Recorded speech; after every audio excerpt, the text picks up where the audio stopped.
Welcome to PhD with Women on IT, Hack the Future. My name is Beata, and today's PhD, Positivity Hack Delivered, will be by our guests, Daniel Martinez and Anthony Gaona. Sorry. Got it. Did I say it? You got it. Good, Gaona. Remember, it's not that easy with Polish names or Anthony's name. So today's topic is, hopefully, automation is going to help us with these difficult names, because this is today's topic. Why is business automation vital for entrepreneurs? PhD episode 29 starts here. Let me remind you, this is a grassroots community that focuses on women on IT, an inclusive women forum in technology, startups, and female leaders who are supported by, as we can see, men as well. And I bring heart to that hustle because empathy is my mojo, and empathy is critical when you are building business automation for entrepreneurs for the future. So, Anthony and Daniel, where in the world are you today? Today, right this second, we are in San Antonio, Texas, in the United States. Excellent. The life of an entrepreneur is no easy feat. Whether you're living in Texas, wherever you are based in Poland, where I am at the moment, physically a pair of hands and legs is not enough. Mentally, you need more than one mind to think. Emotionally, you need more than one cup to collect the deluge of emotions that you will experience. Thankfully, in this advanced world, there are many ways to appease everything that business demands. One of these is called business automation. It's a tool that helps companies by automating repetitive day-to-day tasks. It helps free up employees to focus more on strategic projects while saving costs, eliminating errors, and setting up controls. This strategy inspired our two special guests to start their own business automation software, Hivemind CRM. So, guys, can you tell us how did it start for you? Why did you build this very exciting project? It was mostly out of necessity. We a lot of times, like, people work out of spreadsheets and different stuff like that, and you can get really lost really quick if you're not systematized and automated. So it was out of necessity, and he can probably explain a little further his struggles. Yeah, so I've been in construction my whole life since I was 12 years old. I turned 40 this year, and I've always been like a hands-on guy. So within construction, either we had a ton of work or not enough. And recently I got into real estate right under 3 years ago. I was doing about 8 to 10 deals a year, working by myself, working on notebook papers, just had no way to keep track of everything. And, now this week I've done 8 deals and I got 5 new contracts, 8 closings. So I did, the volume that I was doing in a year, we did it in a week now through automation. So yeah, like Daniel said, it was just pure necessity. Fantastic. And I can tell you that I definitely can sympathize with you, because I've been running my business here in Poland, as well as I've been running back in Malta, and it definitely was very tricky to cope with some calls and people wanting to rent an apartment, or actually builders trying to fool me with their work. So just a little side comments from Olga. Thank you very much for joining us today, Olga. Olga is with us on Facebook. We are also automated, and we are automatically going to other streams like YouTube as well as LinkedIn. So wherever in the world are you today, please join us and say hello to our lovely guest. So, guys, can you tell us a little bit about your investing? And there are many people who say, when you invest in land or when you invest in property, that's an easy and very cushy numbers you can get. Is that the case, really? Yeah, absolutely. So I'm a licensed general contractor and home builder. I thought when I got into land investing, investing in real estate a couple years ago, I thought I was going to start buying houses and flip them like you see on TV. And they make it look really simple and really fun, but it turned out to be kind of the long way around. And through our marketing efforts, we started getting land deals. So we've been flipping farm and ranch contracts. So you can make exponentially more than you would be able to make in houses, and doing none of the work at all. There's no remodels, there's no toilets to fix and all that. So yeah, we think that real estate has been a really, really fun ride if you know where to look and how to look for the types of deals that we're doing. So let's dive into the flipping side, because not everybody knows about that. So maybe you could explain a little bit what that means, really. Yep. So there's a few ways that you can do it. One way is to use your own capital. You buy the property, you make some improvements, and then you would list it back on the retail market for a profit, right? That's like more of a traditional sense of how people think in terms of real estate investing. Purchasing the asset, improving it, and then reselling it at a higher price. Then there's also something called wholesaling that you can do. So what you do is you get the property under contract as you're going to purchase it, and then you can also find an investor to pay you for that contract. You can sell like your rights to buy the property. So let's say I get a property under contract for $50,000. And then there's an investor who's more interested in that property than I am. I can sell my equitable interest for a profit without ever closing on the property. So let's say the property is worth 100. I'm picking it up for 50. An investor says, hey, I really want that property. That looks amazing. I've been trying to get that one for a long time. I'll actually pay you $75,000 for it. So really all I need to do is just give him what's called an assignment agreement. So I just assigned my rights to the property to that person for a profit. And I never took $1 out of my own pocket. So those are the two different investment strategies, the two different investment vehicles. And we're tending to do a lot more of the wholesaling side of the real estate investing. So we're able to do unlimited transactions because we're never having to lean on our own pocketbook. Fantastic. And where does automation come in handy in that flipping process? It's more of along the lines of we need to talk to more sellers. So we do a lot of text calling. We do just marketing strategies. So there's so many you can do, like email, texting, cold calling. Hey, you need to sell your property. You need to sell your land. We do online marketing, PPC marketing, Facebook ads. We do a lot of different types of marketing just in general, just to get people to come to us. Fascinating. I was thinking you're going to talk about printers for houses, right? We've seen a couple of these exciting new projects. You could print your own house, but I think it's still not quite readily accessible to everyday consumer. So let's go into the automation of customer relations. What are the things that really you struggle the most with, and what solutions you bring to the market? So the biggest thing that most entrepreneurs struggle with is follow-up.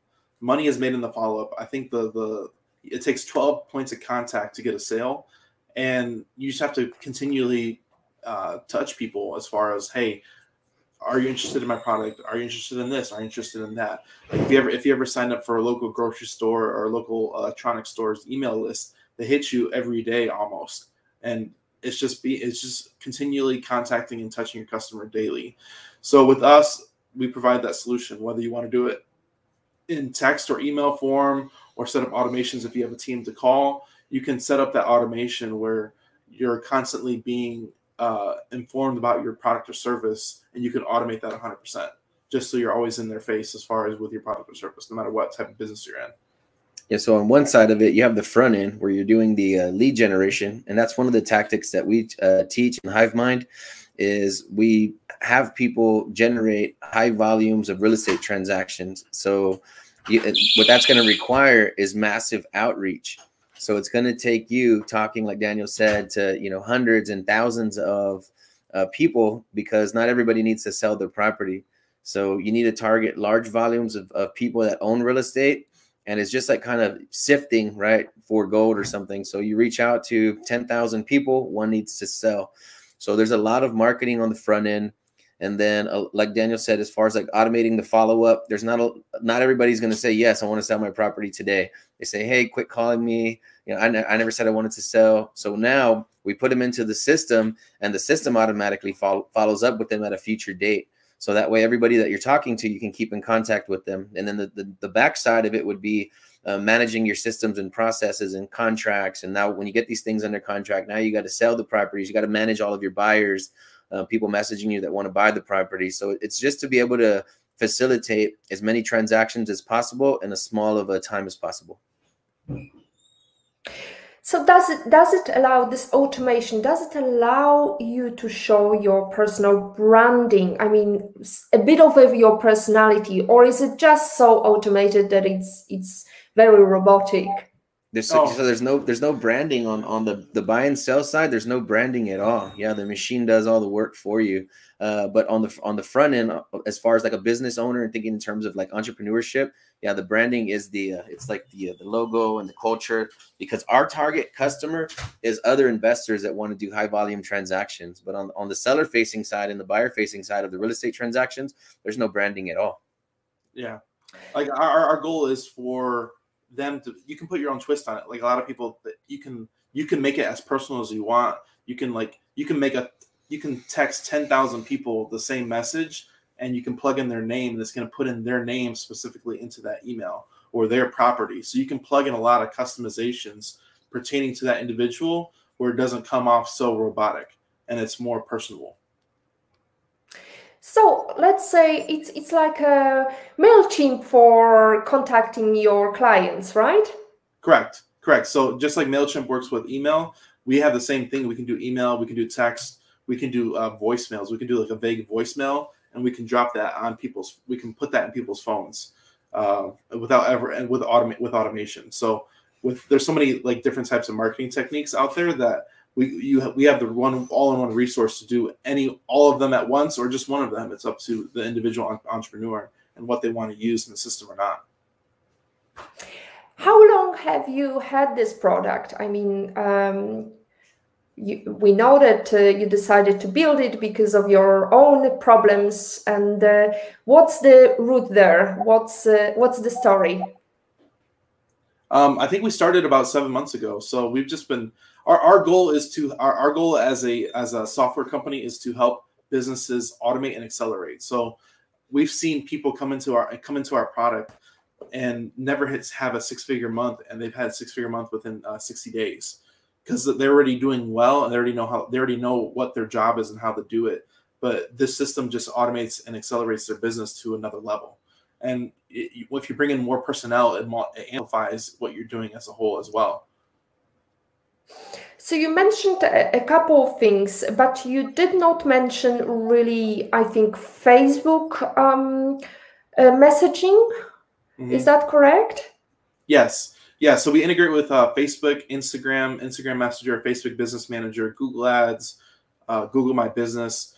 We tell all, since we're entrepreneurs and all of our clients are entrepreneurs, we tell everybody, like, you need to be on Google. You need to be on Google My Business. You need to have a website. Like, these are the basic core features of any business in the 21st century.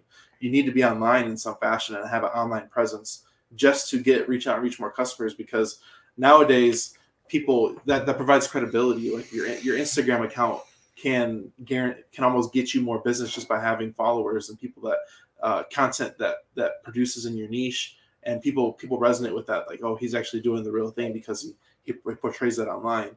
And that's almost like your digital business card is your social media. Fantastic. And we've seen a huge movement of businesses going online during the pandemic.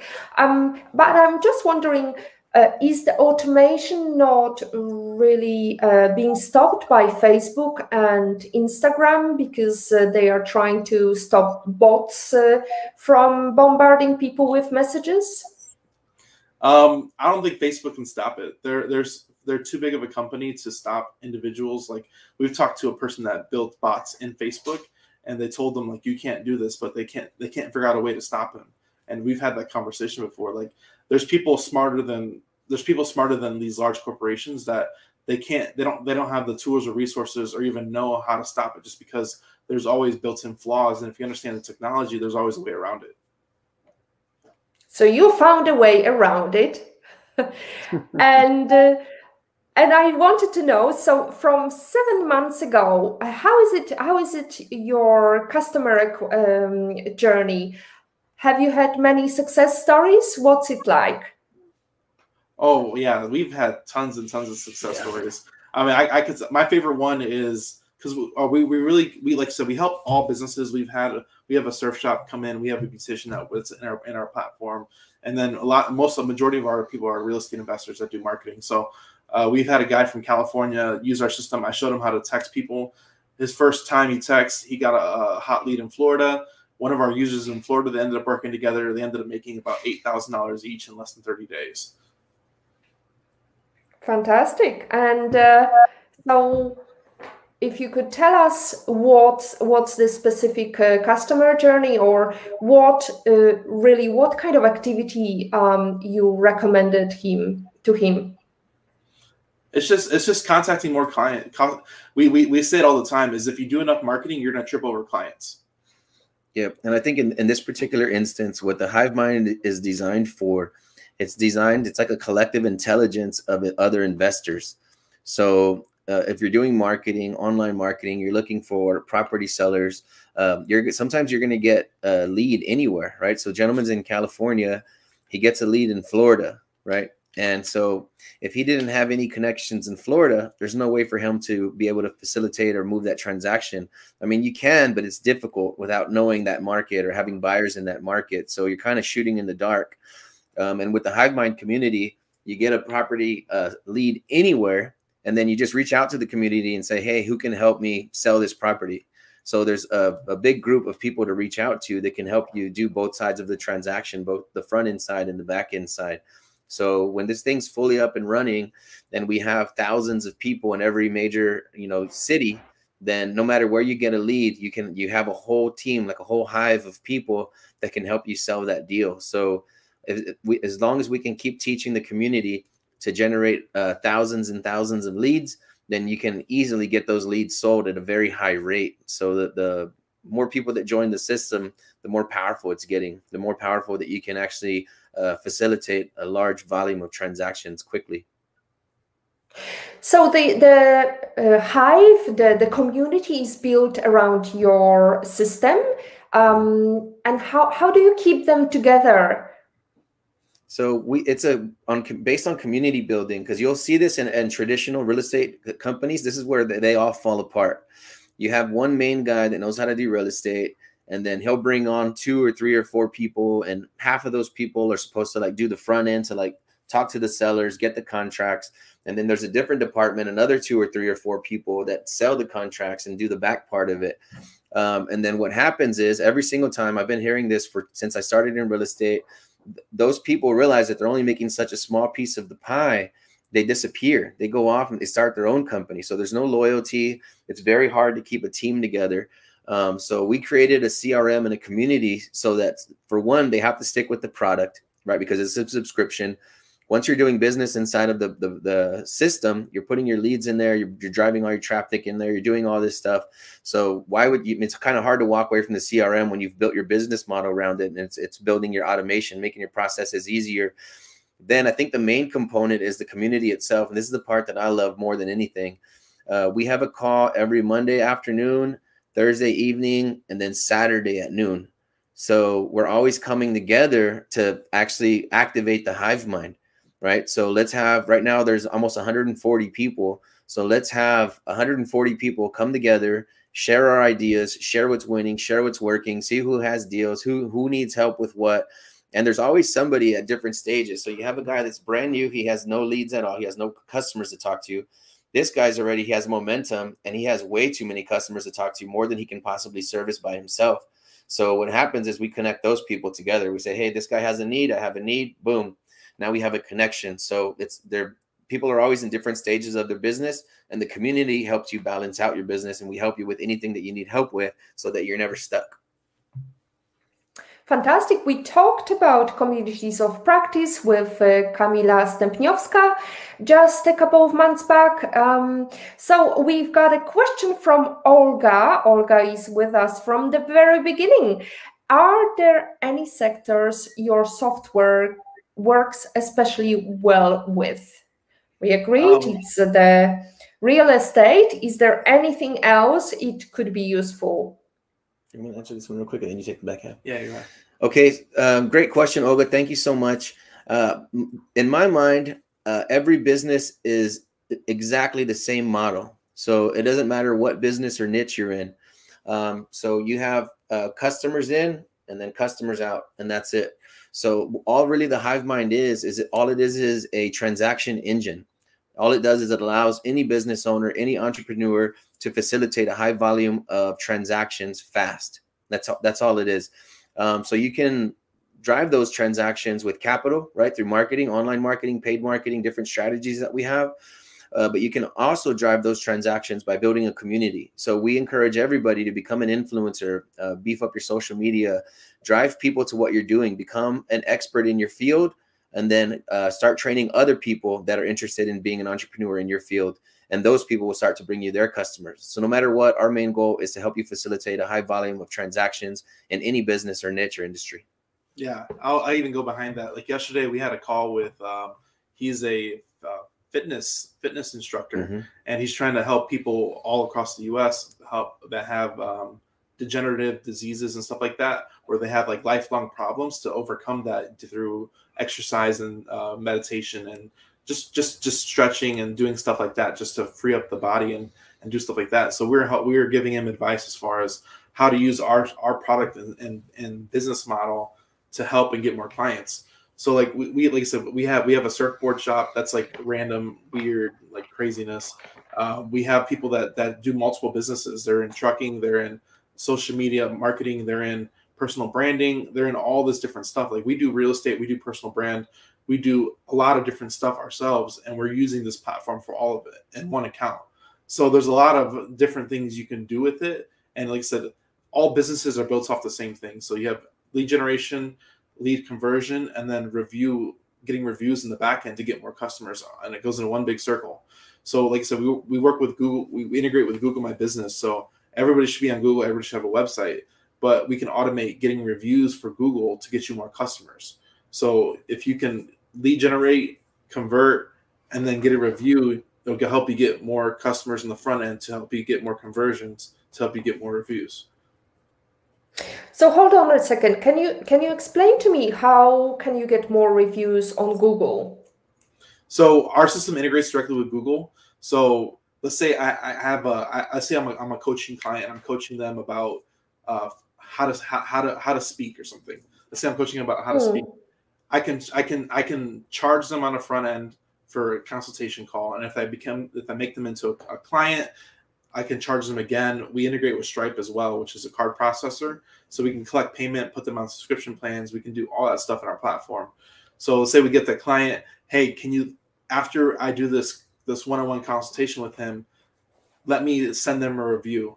I can text them and email them, and you can automate that whole process where after we've had this one-on-one conversation, they paid me, we had a good transaction, they learned a lot from me. Now, if I showed them as they showed up to this appointment, now it's going to shoot them a Google review like, hey, can you leave me a review to help me get more clients? And you can automate this whole process just by doing consultations, getting paid up front, having a good conversation and educating your client. And then on the back end, as soon as that consultation is complete, you can set it up to 30 minutes after, hey, can you leave me a Google review to help me reach more people? I hope you got value from our conversation. Can you help me out? And it's getting reviews all the way around. So Google reviews will help you rank better on online and on the web, which will help you get more clients organically. Fabulous. That's a great idea. We've got Olga very active. She's asking more questions. Are there any sectors your product cannot work with? Absolutely not. Yeah, for that same reason. Yeah, if you're in business, even no matter what you're doing, even if you're doing cleaning houses, right? You're communicating with people. Maybe you're going to trade shows, you're shaking hands, you're handing out business cards. Every single time that a customer gives you, every single time you have an interaction with a customer, you want to grab their information. You want to grab their email address. You want to grab their phone number, maybe their social media channels. So the Hivemind helps you track all of that. You take all of that information from every single interaction you have, and then you put it into the system so that you can automatically interact with that person for all time now. So, I mean, this could work for religious organizations. It could work for tradesmen like plumbers and roofers. It could work for people that just sell, like, let's say you're selling physical items, right? Candles, or no matter what business you're in, you want to have a list of customers forever, no matter what. You want to be, every time you have an interaction with anybody, you want to collect their information. And this helps you keep track of it, and it helps you automate it. So you can always have future communication with those potential customers, friends, anything. Can I give an example? Yeah, go ahead. So I always resonated because what we teach is what we're doing. So we tell everybody to create a Facebook group because you can build your own audience just by providing value on Facebook. So Facebook groups are huge. So we tell people everybody create a Facebook group. Well, what do we do with our Facebook group? We ask them, whenever somebody comes into our Facebook group, we ask them for, we already have their name because they're on Facebook. We ask them for their email and phone number. Why do we ask that? Because if they give it to us, they get added into our system automatically, and then they're getting hit with emails. What do they get? What's in the emails? The emails is, hey, check out our TikTok, check out our YouTube channel, check out all these other stuff that we do, because we want them to, if they don't resonate with our Facebook group, if they came in that direction, we want to hit them with check out our TikTok, because people like consuming content in different ways. Check out our Twitter, check out our Instagram. So if they can resonate with one other way, they're going to come in and come into our product in multiple different ways just by coming in through the Facebook group. So it's fascinating. Also, you mentioned before we joined this call a very, very exciting thing, which is cheap marketing. I am wondering, what do you mean by that? And if you could delve into details. So I think the cheapest form of marketing is social media. It's free to use. All you have to do is produce the content for it, and it's just about being consistent about it. I started making content literally last March, and I had 7 posts on my Instagram. But right now I'm close to 2,000, and it's not that I didn't know what to do at first. I just started like, hey, I need to do something. I need to start working on building out content. So like right now, I got better over time. In the beginning, it kind of stank, and it wasn't that good. But I got better over time the more I did it. So right now, on any given day, we usually have 50 to 60 posts go out about our product or service in 6 different channels daily, Sunday to Saturday, every day. We're putting videos, we're putting graphics, we're putting everything on YouTube. That we've been posting a video on YouTube every day since April 3rd. I think it's about to be 5 months now. That we've had at least one video come out every day. So we're just producing content in multiple different sectors at the same time, all at once. That works, definitely. Well, I can vouch for that, because this is number 29 of Positivity Hack Delivered. So we are trying to be consistent. Next week, we are also going to talk about marketing and how to get your first customers and first paying customers. But before we do that, we need to ask a question by Olga. Does the best social media to use vary from sector to sector and or state to state? I think there's only like a few main of the social media giants right now that stand out to me. I would say, there's like the big 5, right? Like YouTube, Facebook, Instagram, all those guys.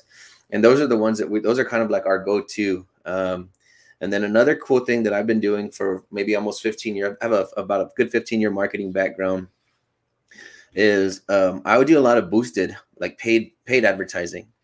So you would make, like, let's say you add 5 or 10 videos to your YouTube channel. You would add 5 or 10 posts to your Facebook business page. And then you would add maybe, 5, 10 posts on Instagram. And then you can pay Instagram and Facebook and YouTube $1 a day, to show your ads to different types of people. I think that's probably more important than focusing or niching down into like one social channel. My thing is like, if I can be in 3 different platforms or 4 different platforms, spend $1 or $2 a day, so that way people are starting to see your stuff everywhere. You know, it's a very low frequency, but you're going to pop up everywhere. So I don't know if it matters where you are geographically, in what country or what state you're in. If you did want to target one city or one state, a lot of these platforms have targeting parameters. So you can say, hey, I only want to show it right to the city of San Antonio, or we only want to show it to the state of Texas. So you can go as broad or as narrow as you want. So if you're a local cleaning company and you want to just show ads, you know, to that one little area, you can do that too. You can concentrate. But in my mind, I'm like, I think what's more important is creating at least a few pieces of content, running a couple dollars of traffic at it a day, and then just letting it run forever and never turning it off. All the while, you continue to still develop and improve on those marketing channels by creating more content. And I think a lot of people struggle with content, right? That's probably like the hardest thing to do, is to sit at the kitchen table and say, well, now how do I create these pieces of content? But what we do is we turn everything into content. So as we're starting to build a community and we're communicating with people, we're jumping on podcasts, we're taking snippets, we'll take a 30-second snippet, throw that on Instagram, throw it on Facebook. So we're just repackaging our like kind of we're documenting our process as we build out the company. And then we just cut it up into pictures, snippets, cards, and we just distribute that all over social media. So I don't know if I would focus so hard on one channel as I would. Maybe I might concentrate on touching more channels than doing less. And then we've been able to automate that portion of it with our VA. So you'll see a bunch of videos and pictures and everything getting posted on all these different social channels. And in the beginning, we were doing it all ourselves, and now we're not doing any of it anymore. So it looks like we're doing a ton of activity online, but we're actually doing very, very little. We're spending a lot more of our time doing like podcasts and interviews and stuff like that now. Just like now. So you've got a channel on TikTok. So I wonder, what kind of content can you do? Can you like dance in the property, or what is there to really show? We're about to start dancing on our neck. No, I'm just kidding. So a lot of people overcomplicate it because they think TikTok, you have to dance in every video or you have to provide comedic value. But there's just like social media is so broad that people are looking for business advice. People are looking for business strategy, learning about real estate. People are always interested in learning about entrepreneurship, just because I feel like everybody as an individual wants to be an entrepreneur, but they have that fear. They have that fear, the fear of failure, or they have a mindset issue where they can't overcome it. So people are always curious about it. So I think I said the TikTok, we're not really big on it. I think we have like maybe 60 followers on TikTok, but we're still pushing content out there because TikTok, I've seen people literally get thousands, millions of followers within 3-6 months just because they're being consistent on it. So you don't know, like I said, for us, we don't know if that'll be our big next move. It might be podcasting, who knows? But we're doing everything just because we don't know what's going to hit first. And whatever hits first, like I said, it all comes back to you're building a foundation. So if we blow up on TikTok, I guarantee you they're going to find our Instagram and YouTube. Guess what? We've already been working on that. So there's already a foundation for people to go get lost into that maze of content that no matter what hits, we're on every channel. If you think of social media, you want to think of it like as long form sales content. Yep. Right. So if you ever been to a blog post where it's teaching you about something, right? It's teaching you about a product. So you land on the page and you start reading something you're already interested in because obviously you searched for it. And then you go down this long blog post that's like 30 minutes long or 40-minute long read. It has pictures and videos and it kept you engaged and intrigued. And by the time you get to the bottom, it says, click here to order the product after you just learned all about it, got all excited about it. So that's, to me, that's long form sales content, right? So instead of it being like a landing page, it says, put in your name, number, buy the product. And there's nothing else on there. I think of social media in terms of that. So no matter what you're doing, no matter what you're experiencing, even if you're experiencing challenges or failures, post those online, post them on all of the main social channels. And document everything as much as possible because somebody's going to be interested in your brand. They're going to see your YouTube video and they're going to say, you know what, I really resonate with her. She seems amazing. And then they're going to go look for you somewhere else on social. And then they're going to start watching they'll start binge watching all of your content. Even at sometimes like they don't even know what your product is yet, but they just like you. They like your vibe. They like what you're talking about. and then they end up buying from you. I've had people call my phone and be like, hey, I'm trying to put my credit card in, but it's not working. And I'm like, who is this? You know, I don't even know where they're coming from yet. And they're ready to do business with me because they went through that whole web already online. So I think that's probably more important. I think it's more important to post than to think of what to post. So we say record everything, make everything into content. So as far as like TikTok, we did one video. This one's not on TikTok. This one's on Instagram Reels. But I got to a property. I saw a property that was overgrown. The gate was broken. The house was all overgrown with trees. So I just pulled over on the side of the road, like literally just stopped my truck, got out of the truck, and I said, hey, look, you see this driveway, the way the grass is high? That means no cars have come in through here through a long time. The gate's knocked over, so nobody's fixed the gate. So that means nobody's coming in and out of this property. Then I went inside the gate and I started showing stuff around the house. And that thing got like over 100,000 views. Almost 200,000. Wow. Almost 200,000 views on Instagram Reels. Yeah. And it's just random stuff. Random content. There was no planning. I shot it with my cell phone. I'm sure the audio was terrible, but that's really all it is. People are just curious. We like to learn. So no matter what business you're in, if you're doing like explainer videos, instructional videos, yeah, they don't necessarily have to be funny and dancing and stuff like that. Yeah, you could just pretty much just showing other people what you do on a day-to-day basis, and people will become interested in you more than they will become interested in your systems or processes or your products or anything like that. So they'll feel like they get to know you, you know. So even if you're just like, I mean, literally throughout your day, no matter what you're doing, sometimes I'm driving down the street and I'll just throw my phone into the holder and press play and just start talking and rambling on. And yeah, it's just like, I think the unscripted stuff is probably the best content that you can produce online. So definitely. So tell me this thing I have in my script as well. I'm sorry, I'm following this religiously. Two-way SMS. What is that? So most people that use SMS as a feature, they just do outbound. Like it's more robotic. So a lot of companies out there, they just do outbound. There's no way to reciprocate that back. So literally, we started implementing this about 4 weeks ago. We have two-way messaging. So just like I can text Anthony, I have his number, he can text me back. That's two-way messaging. It's client to business. So we initiated this with our own company that, hey, if you have an issue or you need assistance, just text us. That whole message goes to our team. Our team can respond with it. That's how we manage our own clients using our own system. So we manage our own software clients by using our system to manage them. So if they have any issues, questions, hey, I want to connect with somebody, I text them, literally text us. And we've gotten such good feedback from that just with two-way messaging, because it's not just, it doesn't hit the wall when they send it back. There's actually somebody there to respond, and we're there 5 days a week, and we're going to hire a third person to be there 7 days a week, just so there's somebody always there to respond during regular business hours.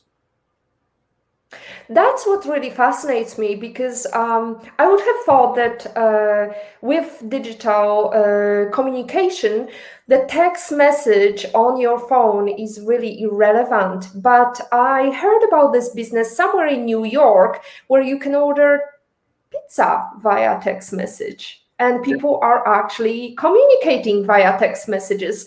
So what is that about that people still like doing? What is that so special about it? What do you think really tickles? I'll tell you why I love text messaging is because it's very personable, right? So like, who do we text? We text our parents, we text our family, our husband, our wife, our friends. So when I'm texting, it puts you into a headspace, like you're communicating with somebody that you know. So I noticed in business a long time ago when I was like, before I automated, on all of my I did a lot of construction growing up. So in all of my ads, I started to write, text this number to book an appointment, text this number for an estimate, text your details about the project to this phone number. So I started closing a lot of business just with text messages. I never talked to the people on the phone, and we were still doing business together. And I think that's why, like I said, when you're texting, those are the people that you know personally, people that have your cell phone number. So when you're texting as a business and you say, hey, would you like to, order pizza from us? It's just like if your sister's texting you or something like that. Like it's for some reason, like they're right. It's like it's the next best thing to being right in front of the person is what I feel about it. I think, and you'll be amazed at this, is that one of our top performing real estate investors in our network, That's all he does is text messaging. He does not talk to homeowners. Imagine facilitating a $100,000 transaction all via text. Like there's a lot of credibility and a lot of stuff that happens there. Like you can do that. My first deal I actually did via email. My first real estate deal, I made $7,000. I did via email. I only spoke to the seller for 2 minutes right on the day of closing. So like there's a lot more personality that comes through it. You can set up automations with a voice memo like, hey, I appreciate you. We're gonna take care of you as a client. Like you can make something personal like that and send that to all your potential clients, and you're building that relationship. I've heard of agents, real estate agents, using like video messages and personalized text just to build that relationship, just because it's a lot simpler just to automate that text. And you can automate this system too. This doesn't have to be like somebody there 24/7 answering it. We use it in both ways. We use it in automation, and we use it with a person being on the other end. So we just did a live event here in Dallas over the weekend, and I sent out a bunch of automation texts for notifications about the event for people that were going to be there. And the person across the table was like, "Oh, thanks for sending me that text this morning." And I'm like, I automated that. I automated that 3 days ago. Yeah. And it's just building that relationship. So since we do one-on-one conversations and we do automations, they can't tell the difference. Yep. It's just you have to remember what you sent. So question from IPOVIT, in Patrick's opinion, did you develop the software yourselves or through contract developers in the US, or where? So this is another thing, is that again, like leaning on other people's resources. So yeah, we built it on top of a third-party platform that allows other agencies to develop on their system. Yeah, so somebody else had already built out 90% of it, and then we just custom tailored it to what we wanted to do, wrap the brand around it, and here we are now. That's all we do. We're more focused on the branding of the company and the culture than anything else. But yeah, we did not ground up this thing. This probably would have been a $10 million build out. So I think one of the crazy things about people in business is that a lot of people that do business alone, they think they need to have all the answers. Or they need to find all the answers. And that's one thing really big that he's been in business for 10 years. I've been in business for 4, and he's got 11 years on me as age goes. But we've learned a lot in business that you don't have to do it all yourself. You can always hire and count on the right people to facilitate anything you want done. So a lot of people I need to learn this and this about business. I need to learn about taxes to do business. I need to learn about business formation to do business. I need to learn about marketing to do business. You don't have to do that. If you can find the right people to fill those positions, even if it's on a contract basis, like, hey, I need this done. I need this podcast produced once a week. That's all you need them for. That's what they'll do. And there's a lot of resources out there just based off of things you need help with. And you can find somebody to do anything you want just by networking it out. Yeah. Fantastic. Let's talk about your podcast. It's coming soon. I just shared this latest news that you are launching it today. Tell me about it. So our podcast is called the Hive With Us podcast. So our product is Hivemind. We've built a lot of branding around Hive and Hivemind, Hive With Us. So we use it a lot on our social media posts. Since we found out our podcast name a while back, one of our users used it. And a lot of times, what am I going to call this thing that I'm going to produce? What is this idea? It's just talking about it, have your users talking about it. And I think one of our users said Hive With Us. Oh, you should Hive With Us. Okay, that's the podcast name. We're going to run with it. And it resonates with our audience because our audience produces a lot of our different things. So our podcast is called the Hive With Us podcast. It's interviews with our users in different businesses. It's interviews about real estate. It's education about real estate. It's just education about business in general, how to find happiness in business, and how to create a life around that's worth living. So we're actually launching it today after this call. We'll release 4 episodes today. And it's just we're excited to launch that. We've been working on it for a long time. Since we've been recording all of our content for the past 6 months, we have over 60 episodes recorded. So we'll probably release 4 today and probably 3 to 5 next week. Who knows? We have a lot to put out, so we're going to launch it hard. Well, I keep my fingers crossed for your successful launch of Hive With Us podcast. So in the meantime, can you tell us what is the next step for Hivemind and your business automation? Okay, so you want the long or the short version? The sky is your limit. I have a friend that I've been following. Actually met him on social probably, I don't know, 15 years ago. And he has a same business model that we have. He started about 5 or 6 years ago. But his CRM and community is based around solar energy. So they do solar panels. In about 5 to 6 years, they're doing about 200 million a month right now. I'm sorry, 200 million a year. So I really believe that Hivemind is headed there. You know, the size of transactions that we're facilitating, the number of transactions we're starting to facilitate. I know that we're going to eventually end up with a ton of capital. And like we raised $300,000 this week. And we're having, I think the biggest challenge would be like having more properties to start to put the cash in. So the faster we're starting to gather real estate transactions, the faster we're starting to be able to fundraise capital. So I know that it's going to turn into thousands and thousands of transactions per year. So what we're going to do is we're going to start to set up, we're going to have a cryptocurrency that we have coming out so that people can start to use that inside of our own community.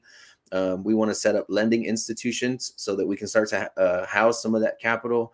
And we want to start investing into properties ourselves and giving loans to land and mini storages, those types of assets. We're going to start collecting those types of assets, apartment complexes, mini storages, land, commercial land. We're going to do some commercial land developing. But we also have like philanthropic goals. So we want to create water desalination plants and solar farms and freestanding sewer systems all over the globe where it's needed the most.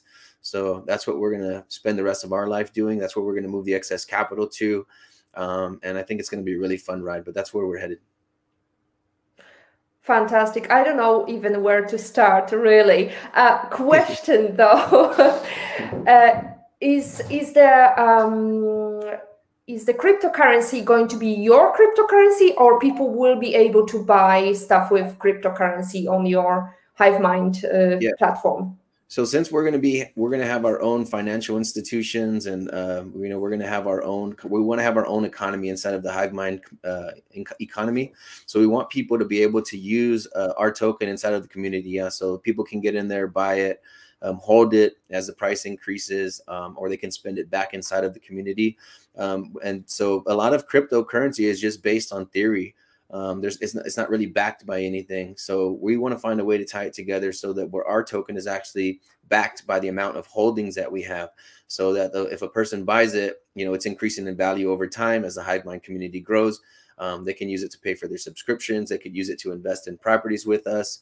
So yeah, like I said, we want to have our own currency so that we can transact with each other inside of the community. Fascinating. Fingers crossed again. I wanted to ask you, is pandemic, is there third, fourth, whatever wave, is it going to impact your business? No, not at all. I think we've had a big increase of clientele just based off of coronavirus as a whole. I think a lot of people underestimate the amount of businesses that were built during the pandemic. A lot of people, while they were home, they started to create their own business. Like so many businesses were started last year and this year just because of the pandemic. You were forced, you were fired, you were let go, you were let off early because of coronavirus, and now you're forced to adapt and survive. And it's forced a lot of entrepreneurs into this space. And we're happy to see it. Like I've seen so many people succeed during this last 18 months, and it's been amazing to see. So I feel like a lot of people, there's a lot of people just quitting their job because they know what they're doing isn't worth their time, and they're out there and doing what they love versus what they have to. Yep. So I've like, let's say last year in 2020, that was the best year I've ever had in business, and I surpassed everything I did last year in a week. In this last week. So I think that's going to continue to accelerate as a very high rate as the Hivemind grows.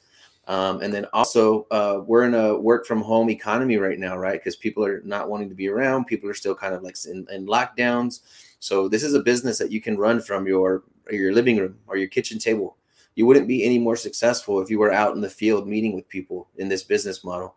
So it's something that where you can work from home, you can reach high levels of success from home. So I think that's special. Yeah. So unless, as long as there's still people alive in the world and businesses are still transacting and properties are still being sold, yeah, it's not going to slow down. This is only going to accelerate. Good to know that, guys. So that's a perfect segue for us with the question. Imagine the pandemic is over, and I want each and every one of you answering this question. And you can invite any person in the world to have private breakfast with anywhere in the world. Who would you invite and where would you go to? Let's start with Daniel. So I thought about this before the call. Me and Anthony, we don't look to like sports people or anything or celebrities like that. A lot of times they don't resonate well because, like I said, for us, we're really big on helping people. But I really thought about this question, and for me, it's Ashton Kutcher. Yes, he's a celebrity, but he's left acting as a whole to provide more value to the world, and he's helping trafficking victims and stuff like that. And he's found his passion in life. So I think for me, it's Ashton Kutcher. Good. And what about you, Anthony? I'm a tech guy. I've always been a tech guy, even though I'm not very technically savvy. But I've always been fascinated by like artificial intelligence, robots, futuristic. I spend a lot of time in prayer and meditation. So I spend a lot of time imagining the future. So the only person that I can identify with in that regard on this planet right now is Elon Musk. I just think he's building a world that he's so far into the future in his mind that I don't think he's going to be able to complete what he wants to in his lifetime. So I really admire that. Yeah. So I know that if I just sat down with him, that he could upload tons of information into my brain in a very short amount of time. Yeah. So it would definitely be him. And where we meet, to me, it really doesn't matter. Maybe at one of his gigafactories or something like that would be amazing to take a walk through there. But yeah, that would be my first choice. Oh, I'm surprised you're not mentioning the moon. Anthony. Mars. He's building a civilization on Mars. So we like it here. We'll have coffee on Mars. All this gear and preparation, too much hassle. That's actually interesting, Anthony, because you mentioned so many ideas and you still want to spun some more ideas in front of Elon Musk. I think it's going to be a breakfast of... how do they call it? A breakfast of masters. So the next question is, can you please give us your favorite life lesson quote? And again, this time let's start with Anthony. And could you tell us how it impacted your life overall or at the moment? Okay, mine actually comes from my dad. And I remember it's one of the life lessons he taught me. He said to always have your word. That's it. Like to always be honest, always have your word. And I didn't know how powerful that was going to be throughout my life. So he just raised us to always be honest, always, give from the heart, to just be true and to, never lie, never embellish, just be true to who you are and run with that. And so what I think that's done is it helped me like solidify myself, like my identity and my personality, because I didn't have to go around creating like a web of little white lies, So then you have to be somebody that you told other people you were instead of just being who you actually are. So now I noticed in business, like I can't be swayed. Somebody could say, hey, like, I think you should do this, or, hey, I think you should do that. And even though I don't like, it's not like I can't take good advice, but once I made up my mind on something, it's like, this is who I am. This is who I'm going to be. And I can't vary or drift away from that. So I'm just going to plow forward. And it's gotten us here. It's helped us forge relationships. Again, like in the real estate world, the real estate community, in the business community, people have a hard time keeping teams together, keeping large groups of people together. And in under 7 months, we've built a team of going on 140 people, and it's coming at an even higher rate. Like we added 35 new users to the platform this month. But by being true to your word, by being true to who you are, like I said, being solidified in your personality, and everybody around you knows that you're honest and that you do good business, it kind of makes you be able to move around in the business world freely with very little resistance. And then the people that do find you and do want to build community with you, they already like know, love, and trust you because they know that what you say, you mean it, and that you're going to protect them too in their business goals and their intentions and aspirations. Fabulous. My production team is helping me with meum dictum meum pactum est, which is the Latin, my word is my bond, Ooh, something that is yeah. engraved in the London Stock Exchange motto. So I'm really fascinated by your father, Anthony. But let's move into Daniel. What is your life lesson quote, and how does it impact your career, your life? My quote is, "You build your infamy off the content you produce." In the digital age, a lot of people aren't building content, and your content could be there your whole life. I mean, it's your digital footprint. We equate it to building your digital real estate. You can build a skyscraper if you start building your content now, and we've seen it done by so many people. One of our speakers that just spoke at our event, he's done $3 million in course sales just off the content he produced, and he's providing a lot of value. So there's a lot to go there with the 21st century, and that's something that if you build your infamy off of that, your kids can leverage that. Your kids can possibly leverage that in the future, and it's just starting and building that groundwork. And you don't know where it's going to be in the next 5 years. Like I said, we're not celebrities or anything like that or anything at that level, but just by us getting out there and putting out more content, we're getting a lot more business transactions. We're getting a lot more just connections as a whole together just by putting out content. So I think a hack is building out content in any way you can, as fast as you can. I want to touch that real quick too, because that's powerful. I feel like when somebody's going to build a house or a building or an apartment complex, right, we think in terms of like the physical space reality. And so if you're going to build a house, you want to build a foundation. You want to build a solid foundation, the concrete and the walls. And even as real estate investors, we're thinking about buying physical assets. Well, those physical assets, you have to there's only a limited amount of them. But something that when you build content online on social, that's you building a digital foundation for an amazing future. One of our speakers at our event this past weekend, somebody asked him a question. His whole thing is built around digital products. And I know we're getting short here, so I'm going to hurry up. But the question was, what would you do again if you lost it all today?